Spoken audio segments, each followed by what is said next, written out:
छात्रों, आज हमें नवीं कक्षा के लिए नया पाठ शुरू करने वाले हैं। अच्छा छात्रों, पिछले वीक में आपने क्या पढ़ा था, याद में है क्या? पाठ होता है हमारी राष्ट्रभाषा। राष्ट्रभाषा का मतलब क्या है?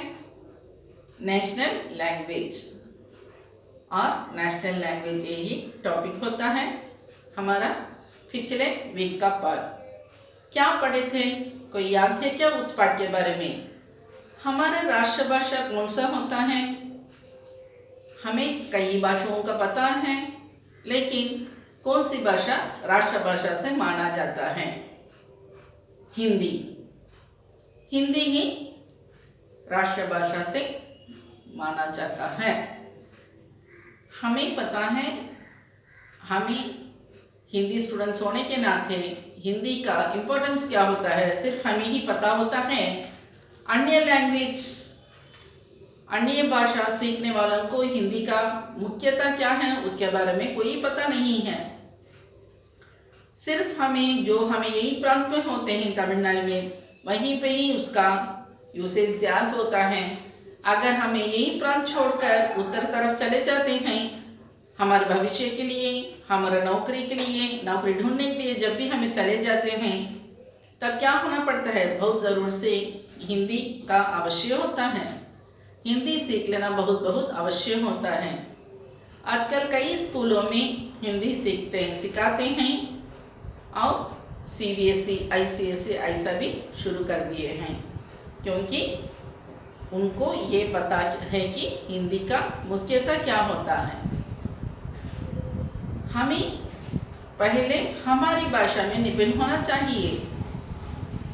कवि भारतेंदु हरिश्चंद्र जी ने कहे हैं कि निज भाषा में है और उन्नति के बारे में सोचना है। उनका कहना यह है कि निजी भाषा, निजी का मतलब अपनी भाषा, अपनी भाषा मतलब क्या होता है? मातृभाषा। पहले हमें अपनी भाषा में टैलेंट होना है, उसके बाद में ही हमें अन्य भाषा के तरफ जाना पड़ता है। लेकिन आजकल यही फैशन हो गया और यही इम्पोर्टेंस होता है, और ये सोचते हैं कि ये लैंग्वेज बात करने से ही वो टैलेंट माना जाता है। वही है अंग्रेज़ी। जब भी कोई अंग्रेज़ी बात करता है, जब भी उसके ऐसा ही वो conversation tip of the tongue में होता है, तब सोचते हैं कि ये बड़ा अच्छा व्यक्ति होता है, अच्छा टैलेंट लड़का होता है, यही उनका सोच होता है। लेकिन कवि कहते हैं कि पहले अपनी भाषा में निपुण होना चाहिए। अपनी भाषा का महानता क्या है, उसका उन्नति की ओर हमें क्या करते हैं, ये हर एक का कर्तव्य होता है कि हमारे भाषा में हमें पहले निपुण होना है। ये भी कहते हैं कि पहले जो कुछ हमें सिखाते हैं एजुकेशन की तरफ भी ऐसा ही होता है कि जो हमें उन लोगों को पहचान समझाते हैं वो पहले अपनी भाषा में होना चाहिए, तभी छात्रों अच्छे से समझ सकते हैं। यानी हमें उसे छोड़कर हमें जो दूसरी लैंग्वेज, यहीं पर हमें दूसरा लैंग्वेज कहते हैं कि अंग्रेज़ी को, वही एक लिंक लैंग्वेज होता है, संपर्क भाषा।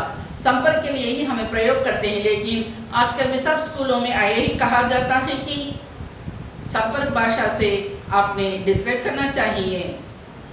कोई भी भाषा हमें पढ़ते हैं, लिखते हैं, लेकिन जो हमें दूसरों को समझाते हैं सिर्फ अंग्रेज़ी में ही समझाना है, तभी वो पता लगता है कि वो अंग्रेज़ मीडियम का होने से अंग्रेज़ बहुत महानता माना जाता है। अंग्रेज़ी कब से आया था? जब अंग्रेज़ ने व्यापार के रूप में हमारे देश के अंदर घुसा था, हम उन पर दया की थी उन पर, और हमें उनको व्यापार करने के लिए अनुमति भी देती थी।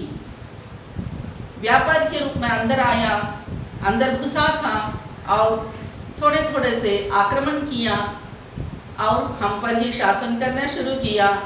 हमें को हमारे ही देश में हमें गुलाम बनकर रहने शुरू कर दिए। कोई भी राइट्स नहीं था, कोई भी हक नहीं था। हमारे ही स्थान में, हमारे ही देश में हमारा कोई हक नहीं था लड़ने के लिए, बात करने के लिए। वो अंग्रेज़ वहीं से आया था, तो हमें ऐसा उसका एक बेसिक रूल था, डिवाइड एंड रूल। तो इतना हमारा चाहतापन था, तो हमारा यूनिटी था, उसे वो फोड़ दिया था। और वो क्या करने लगा, सब कुछ लूटने लगा, यूनिटी से लेकर हमारे सब कुछ वेल्थ को। इतना वो टैलेंट था और हम पर शासन करने लगा और उसकी ही भाषा को शासन भाषा करने लगा, जो आज तक चालू में है। अंग्रेज अंदर घुसने के बाद ही उसका भाषा अंग्रेजी को उसमें सब में लाया था, सरकारी भाषा किया था उसने। गांधी जी का ये कहना है कि अगर वो इतना टैलेंट होता है, वो बाहर से आया था, लेकिन क्या किया था, वो अपनी लैंग्वेज को इतना मुख्यता दिया था, इतनी महानता किया था, क्यों हमें अपनी भाषा को, अपनी राष्ट्रभाषा को हमें नहीं कर सकते हैं, उसे महानता नहीं कर सकते हैं, उसकी उन्नति को और हमें क्यों नहीं कर, कुछ भी नहीं कर सकते हैं। ये उनकी विनती है कि हर एक भारतवासी का ये ड्यूटी होता है, कर्तव्य होता है कि हिंदी को राष्ट्रभाषा बनाने का। इसके अलावा बहुत सारे नेताओं, कोई भी उन्होंने कहीं पर भी जन्म लिया हो, हमारे देश में कोने कोने के स्थानों पर जन्म लिया ही हो, उसका जन्म स्थान कोई प्रांत होता है, उसकी मातृभाषा अलग होती है, रहने पर भी वो क्या करना शुरू किए थे, कॉमन लैंग्वेज से हिंदी को चुना था, सब कुछ हिंदी में ही किए थे। बाल गंगाधर तिलक, गांधी जी, जो वो गुजराती होते हैं, वो मराठी होते हैं, रहने पर भी जब गांधी जी ने भाषण देना शुरू करते थे, पूरे का पूरे हिंदी लैंग्वेज में ही उन्होंने किया था, क्योंकि हिंदी सबको पहचानने वाली भाषा हुई थी। इसी के कारण ही उन्होंने सब वार्तालाप तो ऐसा ही किया था। ऐसा ही बहुत सारे महानों भी, संतों भी ऐसा ही हिंदी का ही प्रयोग किए थे। उर्दू और मुसलमान कवियों जैसा कवि रहीम, उस्मान, इंशाअल्लाह खान जैसे इतने बड़े कवियों भी क्या किए थे, उनका जो लैंग्वेज होता, जो मातृभाषा होता है, वो छोड़कर उन्होंने हिंदी में ही सब कुछ किया था, अपना रचना से लेकर सब कुछ। जब इससे हमें पता लगता है कि हिंदी का मुख्यता क्या है, महानता क्या है, इसे ही वो गांधी जी ने कहे थे कि ये हर एक भारतवासी का ड्यूटी होता है। सिर्फ हमें ये एक संपर्क भाषा से ही हमें यूज करना चाहिए। लेकिन आजकल तो पूरा का पूरा अंग्रेजी मीडियम, अंग्रेज ऐसा होने के नाते अंग्रेजी सीखना ही बहुत इम्पोर्टेंट देते हैं, और सब कुछ उसमें चलना फिरना, खाना पीना सब कुछ ऐसा ही होना चाहिए। जो कॉन्वर्सेशन होता है अंग्रेजी में होना ही उनका चाहत होता है। छात्रों, हमारा नेशनल लैंग्वेज क्या होता है, हिंदी है। हमें उसी को हमारा राष्ट्रभाषा बनाने के लिए हमें प्रयत्न करेंगे। अच्छा छात्रों, समझ में आया था कि पिछले वर्ग का जो पाठ पढ़े थे आपने। चलो आज इस वीक में आपने पढ़ने वाले हैं व्याकरण के तरफ। व्याकरण में हमें दो पढ़ने वाले हैं, क्रिया विशेषण और ने का प्रयोग। क्रिया विशेषण, एडवर्ब। जब क्रिया क्या है आपको पता है, क्या पढ़े थे आपने क्रिया के बारे में, पहले ही आपने क्रिया भी पढ़ा था। क्रिया क्या होता है, एक्शन वर्ड होता है, वर्ब। जो कार्य का होना या करने का बोध होता है वही क्रिया होता है। ये आप ही पहले ही पढ़े थे। क्रिया में कितने भेद होते हैं, दो भेद होते हैं, सकर्मक क्रिया और अकर्मक क्रिया। और सकर्मक क्रिया में दो भेद होते हैं, एक कर्मक क्रिया और द्विकर्मक क्रिया। ये तो हमें पिछले क्लास में ही हमें कई बार आपको बोले थे क्रिया क्या होता है, क्रिया का भेद क्या क्या होता है। अच्छा, क्रिया क्या है, जिस कार्य का करने या होने का बोध होता है, संज्ञा या सर्वनाम का। ओके, वही क्रिया होता है। क्रिया का मतलब है वर्ब। वर्ब क्या है, एक्शन वर्ड होता है।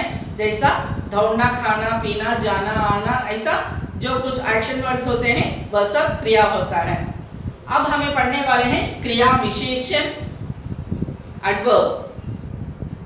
क्या है क्रिया विशेषण? जो अविकारी शब्द क्रिया की विशेषता का बोध कराता है उन्हें क्रिया विशेषण कहते हैं।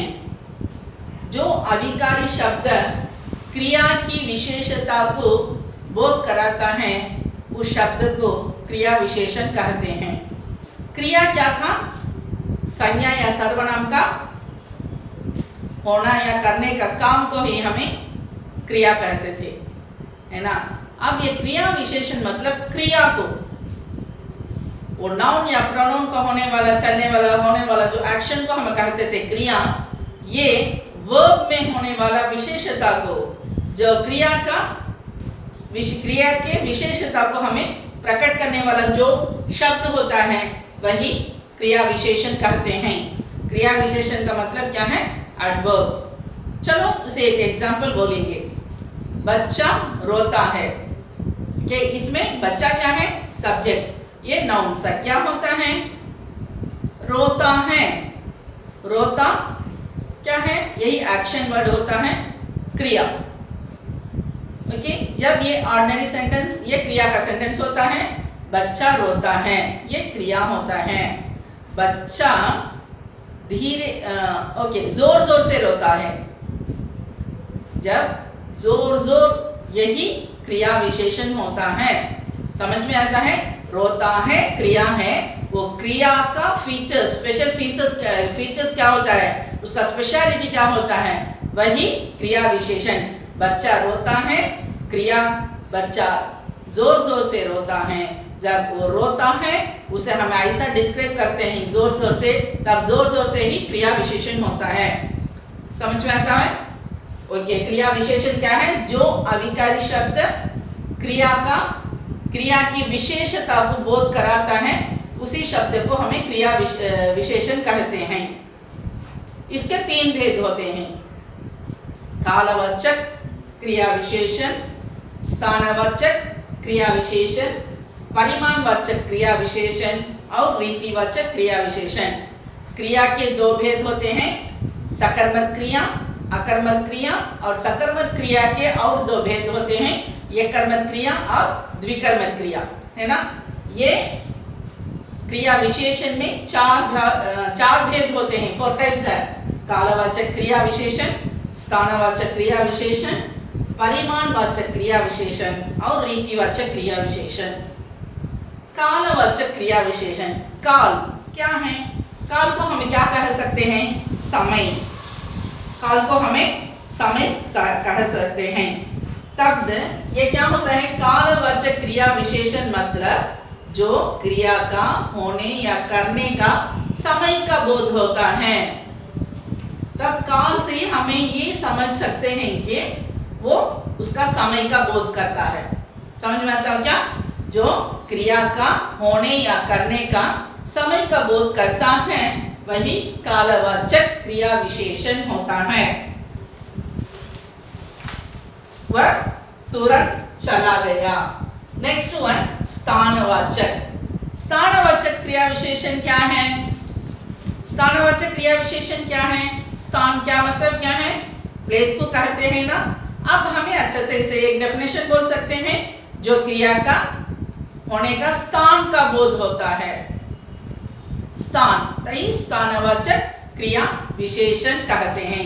स्थान का बोध होता है उसे ही स्थानवाचक क्रिया विशेषण कहते हैं। एग्जाम्पल, वह इधर उधर देख रहा है। Next 3rd one, परिमाणवाचक। परिमाणवाचक क्रिया विशेषण,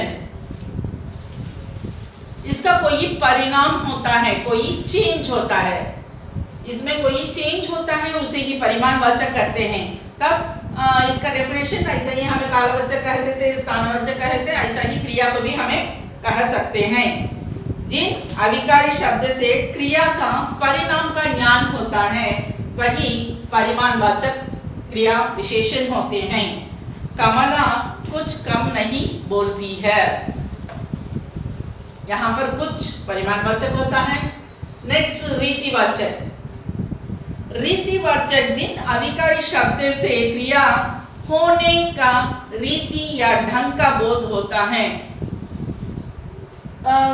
रीतिवाचक कोई कस्टम कहते हैं उसे, कोई आदत होता है, आदान प्रदान बोलते हैं, आदत होता है, उसे ही रीति कहते हैं, करने का ढंग, वे, स्टाइल ऐसा कह सकते हैं। जब क्रिया का कुछ होने या करने का, बोलने का रीति होता है, वही ढंग होता है, उसे ही रीतिवाचक क्रिया विशेषण कहते हैं।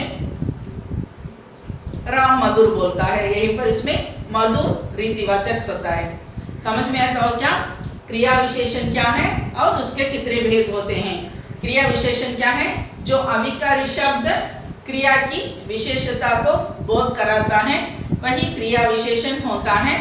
क्रिया विशेषण के 4 भेद होते हैं, वह कालवाचक क्रिया विशेषण, स्थानवाचक क्रिया विशेषण, परिमाणवाचक क्रिया विशेषण और रीतिवाचक क्रिया विशेषण। समझ में आ जाएगा क्रिया विशेषण। अब हमें चलो नेक का प्रयोग के बारे में देखेंगे। हिंदी में नेक का प्रयोग क्या होता है, इसका 4 रूल्स है, 4 नियम होते हैं। चलो अब हमें देखेंगे। जब सकर्मक क्रिया का प्रयोग भूतकाल में होता है, जब कर्ता के साथ ने जोड़ा जाता है। जब सकर्मक क्रिया उसका प्रयोग भूतकाल में होता है, तब कर्ता के साथ ने जोड़ा जाता है।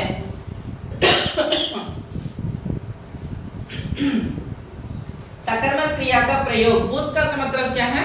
Past tense. जब क्रिया का प्रयोग पास्ट टेंस में होता है, जब कर्ता मतलब सब्जेक्ट के साथ ने जोड़ा जाता है। एग्जाम्पल, राम ने रावण को मारा। इसमें राम सब्जेक्ट होता है, मारा भूतकाल में आया है सेंटेंस। पास्ट टेंस में जब सब्जेक्ट के साथ क्या जोड़ा गया था? ने। राम ने रावण को मारा। नेक्स्ट वन, भूतकाल में प्रयुक्त सकर्मक क्रिया का रूप कर्म के लिंग और वचन के अनुसार होता है। भूतकाल में प्रयुक्त सकर्मक क्रिया का रूप कर्म के लिंग और वचन के अनुसार होता है। भूतकाल तो पहले हम देखे थे पास्ट टेंस में, और इसमें कर्म क्या होता है? कर्म का लिंग। इसे एग्जाम्पल बोल सकते हैं कि राम ने रोटी खाई। राम ने एक रोटी खाई। राम ने, ये तो क्यों ने जोड़ा गया था? ये भूतकाल में होने के कारण कर्ता के साथ ने जोड़ा गया था, सब्जेक्ट के साथ ने जोड़ा गया था, इसलिए राम ने। और सेकेंड वन में ये भूतकाल में ही सेंटेंस पास्ट टेंस में है, और इसका कर्म जो वर्क, उसका लिंग कैसा बदलता है? राम ने रोटी खाया, ऐसा नहीं है सेंटेंस। उसका एंडिंग सेंटेंस खाई, क्योंकि राम पुल्लिंग होने पर भी रोटी स्त्रीलिंग होने के कारण एंड, वो सेंटेंस का एंड क्या होता है? किसका अनुसार? लिंग और वचन के अनुसार ही होता है।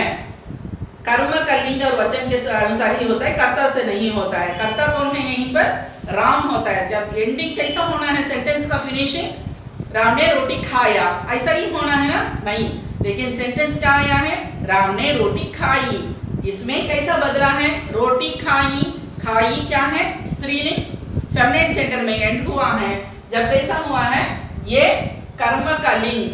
कर्म क्या होता है? वो एक्शन वर्ड उसका कर्म है, वो कर्म का अनुसार ही लिंग और वचन बदलता है। इसलिए ही राम ने रोटी खाई, राम ने रोटी खाया गलत सेंटेंस होता है। समझ में आया? थर्ड वन, ने का प्रयोग भूतकाल में किया जाता है। हमेशा ने का प्रयोग भूतकाल में ही किया जाता है। उसने किताब खरीदा, तब ने हमें जोड़ते हैं, तब हमेशा उसका एंडिंग होता है पास्ट टेंस में। फोर्थ वन, लाम, बो, भू, सक, चुप, मिल, इन सारे शब्दों का प्रयोग होते समय उसके साथ ने का प्रयोग नहीं होता है। जो ये वर्ड्स होते हैं ला, बोर, भूर, सक, चुप, मिल, ये सारे वर्ड सकर्मक क्रिया होते हैं। ये क्रिया के साथ कभी भी ने का प्रयोग नहीं होता है। समझ में आता हो क्या? राम किताब लाया, इसमें यहाँ पर राम ने किताब लाया नहीं कह सकते हैं, लेकिन हमें पहले सेंटेंस में ने जोड़े थे ना, राम ने रावण को मारा, लेकिन यहाँ पर नहीं जोड़ा गया है। राम किताब लाया, क्यों ऐसा हुआ? क्योंकि वहां पर ला आया है ना, तब ला। जब बोल, बूल, सत, चुत, ये सब का शब्दों का प्रयोग होते समय ये हमेशा ने का प्रयोग नहीं जोड़ा जाता है। समझ में आता है कि छात्रों, यही 4 रूल्स होते हैं, इसे ध्यान से पढ़ लेना। फिर एक बार हमें क्रिया विशेषण क्या है बोलते हैं, अच्छे ध्यान से सुन लो छात्रों। जो अभिकारी शब्द है, क्रिया की विशेषता अच्छे से अच्छे याद में रख लो ना। जो हमें पढ़ने वाला हेडिंग होता है क्रिया विशेषण। जब क्या है, क्रिया की विशेषता को बोध कराने वाला जो शब्द का प्रयोग होता है उसी को ही क्रिया विशेषण कहते हैं। उसके कितने भेद हैं? क्रिया विशेषण के 4 भेद होते हैं। कालवाचक क्रिया विशेषण, स्थानवाचक क्रिया विशेषण, परिणामवाचक क्रिया विशेषण और रीतिवाचक क्रिया विशेषण। ये काल का बोध कराता है और ये स्थान का बोध कराता है और ये होने वाला परिमाण का ज्ञान देता है और कोई बोलने या लिखना कहने का ढंग, रीति को बोध कराता है, यही रीतिवाचक। ओके, नेक्स्ट वन हमें ने का प्रयोग देखे थे। ने का प्रयोग किस किस में प्रयोग होता है, किस में नहीं प्रयोग होता है, इसके बारे में 4 रूल्स, 4 नियम दिया गया है। चलो हमें एक एक से देखेंगे। फर्स्ट रूल होता है, जब सकर्मक क्रिया का प्रयोग होता है हमेशा वो भूतकाल में ही प्रयोग होता है। जब कर्ता के साथ ने जोड़ा जाता है, भूतकाल में ही हमें उसका प्रयोग करते हैं, हमेशा वही प्रयोग होता है। उस समय क्या होता है, कर्ता के साथ ने का प्रयोग जोड़ा जाता है, ने का शब्द जोड़ा जाता है। एग्जाम्पल होता है, राम ने रावण को मारा। सेकेंड वन, भूतकाल में प्रयुक्त सकर्मक क्रिया का रूप कर्म के लिंग और वचन के अनुसार ही बदलता है, अनुसार ही होता है। जैसा राम ने रोटी खाई, राम ने मैस्कुलिन जेंडर होता है, पुल्लिंग, लेकिन एंडिंग फेमिनिन जेंडर में एंड होता है, स्त्रीलिंग। क्यों ऐसा होता है कि क्योंकि रोटी क्या है, स्त्रीलिंग होने के कारण ये वो कर्म के अनुसार क्या होता है, लिंग और वचन के अनुसार वह सेंटेंस का एंडिंग बदलता है। जैसा राम ने रोटी खाई। ने का प्रयोग भूतकाल में किया जाता है, हमेशा ने का प्रयोग भूतकाल में ही किया जाता है। भूतकाल क्या है, पास्ट टेंस। उसने फल लाया, ने जोड़ते हैं और फिनिशिंग सेंटेंस लाया भूतकाल में होता है। फोर्थ वन, जो ये 6 शब्द होते हैं, ला, बोल, भूल, सत, चुप, मिल, इन सारे शब्दों में ये सकर्मक क्रिया के शब्द होते हैं। इसके साथ हमेशा कभी भी ने का प्रयोग नहीं होता है। समझ में आता है छात्रों? ये सारे नियम को अच्छे से पढ़ लेना और ये क्रिया विशेषण क्या होता है इसे ही अच्छे पढ़ लेना। जो असाइनमेंट्स हमें देते हैं उसे ध्यान से लिखकर नोट में लिख लेना और सबमिट कर देना। धन्यवाद।